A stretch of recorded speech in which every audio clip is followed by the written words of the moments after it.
오늘 말씀 제목을 먼저 한번 볼까요? 내가 속한 나라라는 제목입니다. 내가 어느 나라에 속해 있는가? 여러분들은 어느 나라에 속해 있으십니까? 대한민국입니다. 맞습니다. 대한민국에 속해 계십니다. 오늘 책 한 권을 가지고 한번 여러분과 말씀을 좀 나눠보려고 합니다. 영국의 작가 헨리 라이더 해거드라는 사람이 쓴 책이 있습니다. 제목은 솔로몬 왕의 동굴이라는 책이에요. 어린이들이 많이 볼 법한 책이지만 세계적으로 유명한 책 중에 한 권입니다. 저 책을 근거로 해서 여러분들이 알고 있는 인디아나 존스 같은 영화 있죠? 그 영화들, 보물을 찾아 나서는 영화들 있죠? 저 책에 근거해서 많이들 만들어진 영화들이 있습니다. 제목에서 보시면 아시겠지만 솔로몬 왕의 동굴, 무엇을 생각을 하시겠습니까? 보물이죠. 솔로몬이 부귀영화를 누렸던 많은 재물들을 모아두었던 동굴이 있었다라는 거지요. 보물창고예요. 보물창고. 일생토록 주변 국가로부터 조공을 받아서 많은 선물을 받았던 선물이 있었던 그 동굴이 있다라는 것에서부터 저 소설이 시작을 합니다. 저 동굴을 연구했던 고고학자들 몇몇이 찾아가는 탐험 이야기입니다. 탐험의 주인공이었던 알렌이라는 사람과 함께 했던 사람들이 팀을 꾸려서 탐험을 시작합니다.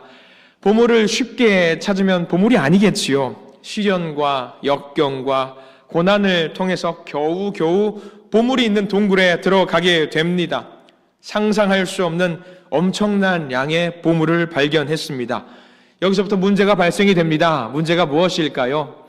여러분, 장애물이 문제가 되는 것이 아니라 무엇이 문제였냐면 사람의 욕심이 문제가 되었던 것입니다. 함께 했던 사람이 다툼 과정 중에 있어서 동굴 문을 실수로 닫게 됐습니다. 나갈 수가 없습니다.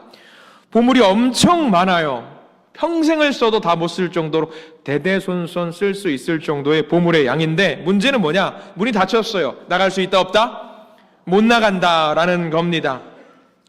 우여곡절 끝에 비밀 통로를 발견했습니다. 근데 비밀 통로를 가기 위해서 어떻게 해야 되느냐? 가지고 있는 모든 보물들을 어떻게 해야 될까요? 다 내려놔야 됩니다. 우여곡절 그 보물을 하나도 갖고 나오지 못하고 겨우 목숨만 부지하고 나오게 됐습니다. 자, 여기서 잠깐입니다. 여러분들 행복한 상상을 할 수 있도록 시간을 드리도록 하겠습니다. 다 그 탐험대원이십니다. 보물 발견했고요. 솔로몬의 동굴에 잘 들어가셨습니다. 이제 나가기만 하면 됩니다. 근데 문이 잠겼습니다. 나갈 길이 없습니다. 어떨 것 같으십니까? 여러분들 나가실래요? 안 나가실래요? 당연히 나가야지요. 나가야지요. 진정한 보물이 무엇인가를 알려주는 책입니다. 솔로몬 왕의 동굴. 아무리 휘황찬란하고 금은 보석이 있고 다이아몬드의 진주가 촘촘히 박혀 있다라고 한들 우리의 생명과 바꿀 수 있을까요? 없을까요? 못 바꿉니다. 절대로 못 바꿉니다. 가장 중요한 것은 우리의 생명입니다. 그리고 중요한 것은 나가서 살아갈 우리의 세상입니다. 솔로몬 왕의 동굴은요, 결코 우리에게 보물창고가 될 수 없습니다. 그래서 오늘 성경 말씀은 그 내용이 담겨 있어요. 우리의 삶, 우리 인생도 솔로몬 동굴, 솔로몬 왕의 동굴을 찾는 과정과 같다라는 거예요. 잘 자라보겠다고, 성공해 보겠다고 부단히 애를 씁니다. 인정받아 보겠노라, 더 높은 곳에 올라가겠노라, 애를 쓰고 투자를 하고 뭔가 누리는 것 같긴 하지만 그러다가 우리가 그 동굴 안에 갇히게 되면 우리가 가지게 되었던 그 모든 것들이 과연 보석으로서 가치를 취하게 될 수 있을 것인가? 아니죠. 아무 의미가 없다라는 겁니다. 그렇다면 우리가 살아있는 동안에 찾아야 될 진짜 보물이 무엇인지 알아야 되겠지요. 보물 알아야 됩니다. 오늘 성경 말씀에서는요, 인생의 진정한 보물에 대한 말씀을 우리에게 선포해 주고 계십니다. 여러분 한번 질문을 드리겠습니다. 보물, 그런 보물이 있다면 여러분들 누리시렵니까? 아니면 버리시렵니까? 당연히 우리는 누려야지요. 누려야지요. 세상 가운데 누릴 수 있는 보물 누려야지요. 자, 그 본문이 무엇인지 우리 한번 말씀을 통해서 알아보기를 원합니다. 자, 오늘 우리 본문은요, 여러분들이 너무나도 많이 알고 계시는 본문입니다. 예수님은 지금 누구 앞에 서 계시냐? 빌라도라고 하는 사람 앞에 서 계십니다. 유대인들이, 종교 지도자들이 예수님을 신성모독죄로 고발했습니다. 그리고 종교 지도자들과 유대인들은요, 예수님에게 사형이 선고되기를 바라고 있습니다. 그런데 유대인들에게는요, 사형을 선고할 수 있는 권한이 없습니다. 왜냐하면 로마의 속국이기 때문에 사형을 선고할 수 있는 권한은 어디에만 있냐면 로마에만, 로마 정부 차원에서만 사형을 선고할 수 있어요. 빌라도는 이 모든 것을 알고 있었습니다. 유대인 종교 지도자들이 자기들의 기득권을 유지하기 위해서 예수라는 사람을 끌고 와서 죽이려고 하는 것도 알고 있습니다. 빌라도는요, 냉정한 사람이에요. 합리주의자입니다. 사리분별이 명확한 사람입니다. 이 사건에 휘말리고 싶지 않았습니다. 여러분들 성경책을 한번 보실까요? 요한복음 말씀 31절 말씀을 우리가 함께 보기를 원합니다. 요한복음 18장 31절 말씀을 함께 볼게요. 화면으로 나오지 않습니다. 여러분들 성경책을 반드시 보시고 함께 읽어보겠습니다. 요한복음 18장 31절 함께 읽습니다. 빌라도가 이르되 너희가 그를 데려다가 너희 법대로 재판하라. 유대인들이 이르되 우리에게는 사람을 죽이는 권한이 없나이다 하니. 빌라도가 뭐라고 합니까? 너희 법대로 해라. 나는 관여하고 싶지 않다. 난 끼어들고 싶지 않다. 너희들 민족의 문제이지 않냐? 나는 그 문제에 끼어들고 싶지 않다. 유대인들이 뭐라고 말합니까? 우리에게는 사람을 죽일 권한이 없습니다. 유대인들은요, 예수님의 죄목에 대해서는 관심이 없습니다. 그저 그들은 뭘 하고 싶냐? 예수란 자를 죽이고 싶은 거예요. 자기들의 기득권을 무너뜨리고 있는 저 예수란 자는 제거되어야 될 대상입니다. 로마 총독 빌라도에게 압박을 놓고 있는 거예요. 우리는 저 예수란 자를 죽이기로 결심했으니 반드시 죽여주셔야만 하겠습니다. 로마 총독 빌라도는요, 로마 본토에서 멀리 밀려서 시골 깡촌 같은 예루살렘에 왔습니다. 그 마음속으로는 로마 본토로 돌아갈 생각만 하고 있는 사람인데, 여기서 유대인들이 반란이나 폭정을 일으키기라도 하면은요, 자기는 본토로 돌아갈 수가 없습니다. 그렇게 한직으로 계속 머물러야 합니다. 그래서 유대인들의 이 폭도들의 요구를 무시할 수가 없습니다. 요구 조건을 무시했다가 이들이 큰 문제라도 일으킨다면 로마 본토에 소식이 들어갈 것이고, 자기는 이제 계속 평생 이 예루살렘에 깡촌에 머물러 있어야 됩니다. 그래서 일단 이 빌라도는요, 예수님과 대화를 하기 시작합니다. 33절 말씀 볼까요? 이제 대화를 시작합니다. 33절 읽어보겠습니다. 이에 빌라도가 다시 관정에 들어가 예수를 불러 이르되 내가 유대인의 왕이냐? 질문을 하지요. 이게 가장 핵심이에요. 빌라도가 생각하는 가장 핵심적인 질문입니다. 네가 유대인의 왕이냐? 만약에 예수란 자가 빌라도 앞에서 그래 내가 유대인의 왕이다 라고 하면은요, 빌라도는 복잡해집니다. 물론 이때에 실질적인 왕이 있어요. 분봉왕이라고 해서 그 지방 지역을 다스리는 로마 황제로부터 인정받았던 왕, 바지사장이 있었어요. 근데 이 상황 속에서 인정받지도 않았던 예수란 자가 내가 유대인의 왕입니다 라고 하면은요, 복잡해져요. 반역입니다. 처형할 수밖에 없어요. 예수님이 뭐라고 말씀하실까? 36절 넘어가 볼까요? 성경 말씀 요한복음 18장 36절 함께 읽습니다. 예수께서 대답하시되 내 나라는 이 세상에 속한 것이 아니니라. 만일 내 나라가 이 세상에 속한 것이었더라면 내 종들이 싸워 나로 유대인들에게 넘겨지지 않게 하였으리라. 이제 내 나라는 여기에 속한 것이 아니니라. 여러분들 여기 밑줄 한번 그어두시겠습니까? 내 나라는 여기에 속한 것이 아니니라. 예수님의 대답입니다. 그러자 빌라도가 다시 묻습니다. 바로 넘어서 37절 말씀 읽어볼게요. 시작. 빌라도가 이르되 그러면 내가 왕이 아니냐? 예수께서 대답하시되 내 말과 같이 내가 왕이니라. 내가 이를 위하여 태어났으며 이를 위하여 세상에 왔나니 곧 진리에 대하여 증언하려 함이로라. 무릇 진리에 속한 자는 내 음성을 듣느니라. 복잡해요. 복잡해요. 왜? 왕이냐? 왕 아니다. 왕 아니냐? 왕이다. 복잡한 거죠. 어느 장단에 춤을 춰야 될지 모르겠습니다. 그런데 빌라도 역시 그냥 총독이 된 사람 아니에요. 엄청 영리한 사람입니다. 가만 들어보니까 그렇습니다. 이 예수라는 자가 말하는 자기 나라라고 하는 것은 이 땅에 있는 것이 아닌 거예요. 진리의 왕, 영적인 왕, 그 당시 철학적인 왕을 말하는 것 같아요. 신문이 끝났습니다. 선언을 합니다. 뭐라고 말을 하느냐? 38절 뒷부분에 보면은 이렇게 선포를 합니다. 함께 읽어볼까요? 38절 여러분들 성경책을 보시고 읽습니다. 함께 읽습니다. 이 말을 하고 다시 유대인들에게 나가서 이르되 나는 그에게서 아무 죄도 찾지 못하였노라. 빌라도는 말을 합니다. 명확하게 로마 정부에 대한 반역의 의지가 없는 사람이다. 이 사람의 주장은 영적인 주장이고 진리에 대한 이야기다 라고 말을 합니다. 그래요. 이 이야기 속에서 어떤 것이 가장 중요한 포인트일까요? 오늘 빌라도와 예수님과의 대화 속에서 어떤 것이 여러분들에게는 가장 인상적인 질문과 답으로 여러분들의 마음을 치게 되는지 모르겠습니다. 핵심은요, 36절에 강조한 예수님의 말씀입니다. 내 나라는 이 세상에 속하지 않았다라는 겁니다. 내 나라는 이 세상에 속하지 않았다. 여러분들 이 말씀을 들으시면 어떤 생각이 드십니까? 아이 그냥 그런가 보다. 이 나라에 속한 것이 아닌가 보다. 그냥 그런가 하십니까? 아무런 반응이 없으세요? 아니면 그럼 그렇지. 우리 예수님은 이 땅의 왕이 아니시지. 여기에 맞장구를 치시렵니까?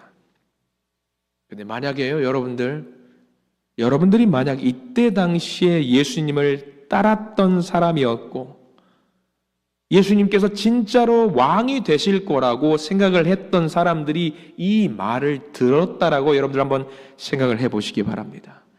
내 나라는 이 땅에 속한 것이 아니다. 내 나라는 이 땅에 있는 게 아니다. 따랐던 사람들은 어떤 마음이 들었을까요? 허탈할 겁니다. 허탈할 거예요. 아쉬울 겁니다. 서운할 겁니다. 어떤 사람들은요, 화도 날 겁니다. 왜? 아니 우리가 예수님을 어떻게 믿고 따랐는데, 아니 뭔가 떨어지는 콩고물이라도 먹을 것을 기대하고 따랐는데, 아니 이제 와서 이 나라가, 내 나라가 이 땅에 없다라고 말을 하면은 우리 따라다녔던 사람들은 뭐가 된단 말이냐? 도대체 뭐가 된단 말이냐? 아니 뭐라도 있어야지. 도대체 왜 저러신데? 그랬을 겁니다. 지금 우리들의 마음과 똑같아요. 아니 나 지금 돈도 좀 필요하고, 하나님 나 애도 키워야 되고, 나 지금 건강해야 되고, 할 일도 많고 좀 뭔가 있어야 되는데, 예수님이 왕이 되시면, 진짜로 왕이 되시면 예수님 그 주변에서 떨어지는 무언가로 인해서 이것저것 다 할 수 있는데, 아니 이제 우리는 누구를 믿으란 말이냐? 이제 어떻게 살란 말이냐? 이런 마음이 생길 수밖에 없어요. 그게 정상적인 겁니다. 예수님께서 이 세상에 속한 왕이 되셔서, 우리의 진짜 왕이 되셔서 세상에서 우리의 필요한 모든 것을 채워주셔야 되는 거 아닙니까? 왕 되셔서 내 건강의 문제도 해결해 주시고, 왕 되셔서 내 재정적인 어려운 문제도 해결해 주셔야 되는 거 아닙니까? 그래야지 우리의 왕이 되는 거 아닙니까? 근데 예수님이 뭐라고 말씀하셔요? 내 나라는 이 땅에 속한 것이 아니란다. 아니요 주님, 그러면 안 돼요. 주님 이 땅에 속한 왕이 되셔야 돼요. 반드시 그리 되셔야 됩니다. 그게 우리의 고백입니다. 그게 우리의 고백이에요. 대부분의 신앙인들, 믿는 자들 고백이 아마 그 고백일 겁니다. 아닙니다. 주님 이 땅에 속하셔서 이 땅의 왕이 되어주셔야 돼요. 그게 우리의 고백이에요. 근데 어떡하죠? 죄송하게도 분명하게 예수님이 말씀하셨어요. 나는 이 세상에 속하지 않았어. 내 나라는 이 나라가 아니야. 이 땅이 아니야. 이 땅이 없어. 다들 억울하시잖아요. 아니 그러면 왜 헷갈리게 그곳에 그 땅이 주님의 땅이라면 그냥 거기 계시면 되지. 왜 이 땅에 오셔가지고 우리 헷갈리게 만드셔요? 조용히 살고 있는 우리들 왜 혼란에 빠지게 만드셔요? 왜 줬다 뺏으세요? 우리가 억울한 게 그거잖아요. 제일 싫은 거, 줬다 뺏는 거. 줬다가 뺏었어요. 예수님이 지금 딱 그 모습이에요. 기대도 없던 사람에게 병도 고쳐주시고 먹을 것도 주시고 기적도 주시고 모든 것을 다 해결해 주실 것처럼 보여주시니까 사람들은 어떤 마음이 들어요? 야, 진짜 왕이구나. 저분이 왕이 되시면 우리 다 할 수 있어. 사람들은 기대하게 되잖아요. 근데 이 와중에 예수님께서 이 땅 가운데 오셨던 목적이 무엇인지에 대해서도 알려주십니다. 여러분들 성경책 37절 말씀 함께 볼까요? 화면으로 안 띄워드립니다. 37절 말씀. 두 가지 목적을 가지고 예수님이 이 땅에 오셨어요. 여러분들 두 가지 목적이 뭔지 1번, 2번 여러분 체크하셔야 돼요. 37절 읽어보겠습니다. 빌라도가 이르되 그러면 네가 왕이 아니냐? 예수께서 대답하시되 내 말과 같이 내가 왕이니라. 내가 이를 위하여 태어났으며 이를 위하여 세상에 왔나니 곧 진리에 대하여 증언하려 함이로라. 무릇 진리에 속한 자는 내 음성을 듣느니라. 두 가지 중요한 포인트가 있습니다. 첫 번째는 이 땅에 오신 이유, 진리에 대하여 증언하려고. 여기 1번이에요. 중요합니다. 이 땅 가운데 오신 이유는 진리를 증언하려고 오셨습니다. 그리고 2번 중요한 거 뭐냐면 무릇 진리에 속한 자는 내 음성을 듣느니라. 오늘 좀 어려울 수 있어요. 예수님이 이 땅 가운데 오신 것은요, 유대인의 왕으로 오신 것이 아니라 1번 진리를 증언하려고 오셨고요, 2번 진리에 속한 자는 내 음성 들을 거야 라고 이야기하려고 오셨다라는 거예요. 진리가 뭔데요, 여러분? 진리가 뭔데요? 진리는요, 절대로 변하지 않는다라는 사실입니다. 절대로 변하지 않는다라는 사실, 그게 진리예요. 하나님의 진리를 가지고 세상적에 오셨습니다. 하나님 뜻 가지고 이 세상 가운데 오셨어요. 진리가 뭔지 알아야 될 거 아닙니까? 변하지 않는 거 뭔지 아세요? 여러분들 다 아실걸요? 요한복음 3장 16절 화면으로 띄워드시고요. 암송하실 수 있는 분들 함께 하시고요. 요한복음 3장 16절 시작. 하나님이 세상을 이처럼 사랑하사 독생자를 주셨으니 이는 그를 믿는 자마다 멸망하지 않고 영생을 얻게 하려 하심이라. 할렐루야. 저거를 주려고 오셨대요. 왕 되려고 오신 게 군림하는 왕이 아니라 하나님이 우리들을 너무나도 사랑하신다라는 것을 알려주기 위해서 이 땅 가운데 오셨어요. 그러면 저 말씀대로 우리는 무엇을 하면 돼요? 왕으로 옹립하는 게 아니라 뭐 하면 되는 거예요? 그저 우리는 믿으면 되는 거예요. 믿으면 되는 거죠. 하나님이 우리를 사랑하신다는 걸 믿으셔야죠. 그것을 예수 그리스도를 통해서 우리에게 보여주신다는 것을 믿으면 됩니다.